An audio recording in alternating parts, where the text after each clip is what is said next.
আমি কি করলাম? আমার বাবা মা আমার লোকে কি খারাপ ব্যাপারটা করছে, বিশ্বাস করো, বিশ্বাস করো। প্রেস কি জিনিস আমি জীবনে চিনলাম না। আর তুমি কথায় কথায় বারবার বলতেছো বাড়ি বাড়ি বাড়ি বাড়ি, গ্রাম নিয়ে তোমার এত মাথা ব্যথা কেন? এটা তুমি আমাকে বলছো, আমার মাথায় আছে, কেন আমাকে আবার প্রেশার দিচ্ছ? ঢাকায় আমাদের বাসা আছে না, তুমি আমার পাশে থাকো, খাও দাও ঘুমাও, এনাফ। সবকিছু তো আমি দেখবো। কোনোদিন শুনতে চাই নাই, আম্মা কি করতে চাই, আমার দিকে ফিরেও তাকাই নাই। একটু শান্ত হও। কেমনে শান্ত হবো? আমি কেমনে শান্ত হবো? তুমি কি করতেছো? একবার করতেছো, কেমনে শান্ত হইতাম?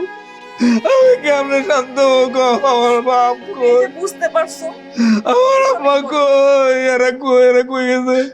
ঢাকা শহরে কই কেউ নাই, আমি ছাড়া তো কেউ নাই। আমি তো বললাম আমরা খুঁজবো, সবাই মিলে খুঁজবো আমরা।